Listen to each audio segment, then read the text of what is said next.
Çıxış 2-ci fəsil Musanın doğulması O zaman Levi qəbiləsindən bir kişi öz nəslindən bir arvad aldı. O hamilə olub, oğul doğdu və uşağın gözəl olduğunu görüb 3 ay gizlətdi. Bundan artıq onu gizlədə bilməyərək qamışdan bir səbət götürüb, ona qır və qatran sürtdü. Körpəni səbətin içinə salıb, Nil çayının kənarındakı qamışlığın arasına qoydu. Körpənin bacısısa onun başına nə gələcəyini bilmək üçün uzaqda durub baxırdı. Fironun qızı çimmək üçün çaya girdi. Onun qarabaşları isə çayın kənarında gəzişirdilər. Fironun qızı qarıqların arasında səbəti görüb, onu gətirmək üçün kənizini göndərdi. Sonra səbəti açıb bir oğlan gördü. Körpə ağlayırdı. Fironun qızı ona rəhmi gəldiyindən dedi, bu İbrani oğlanlarındandır. Körpənin bacısı Fironun qızına dedi, bəlkə gedib sənin üçün İbrani qadınlarından bir daya çağırım ki, körpəni əmizdirsin. Fironun qızı ona get dedi. Qız gedib körpənin anasını çağırdı. Fironun qızı ona dedi, bu körpəni götürüb mənim üçün əmizdir, sənə bunun haqqını verərəm.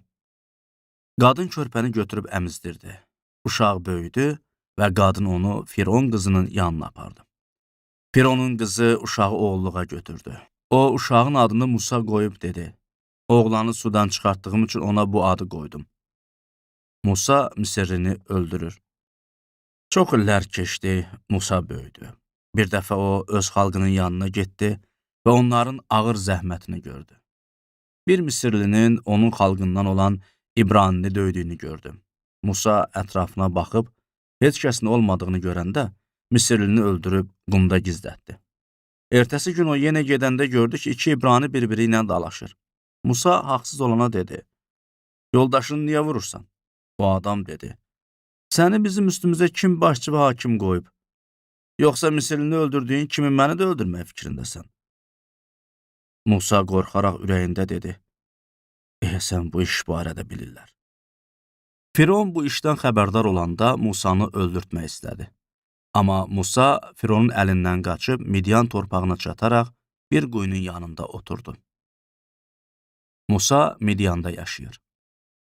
Midyan kahininin 7 qızı var idi. Onlar gəlib quyudan su çəkərək, atalarının qoyun keçilərinə su vermək üçün təknələri doldurdular. O vaxt çobanlar gəlib onları qovdular. Onda Musa qalxıb qızlara kömək elədi və qoyun keçilərinə su verdi.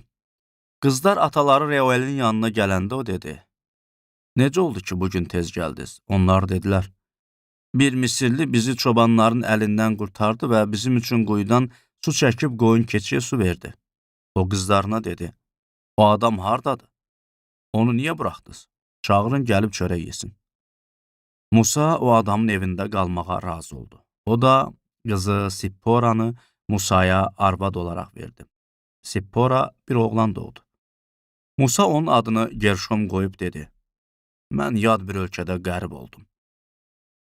Allah İsraillərin fəryadını eşidir. Xeyli vaxt keçəndən sonra Misir padşahı öldü. İsrail övladları ağır zəhmət çəkdikləri üçün fəryad eləyib inlədilər. Ağır zəhmətlərinə görə elədikləri nalələri Allaha çatdı. Allah onların iniltisini eşitdi. İbrahimlə, İshaqla və Yaqubla olan əhdini xatırladı. Allah İsrail övladlarının qul olduqlarını gördü və onlara nəzər saldı.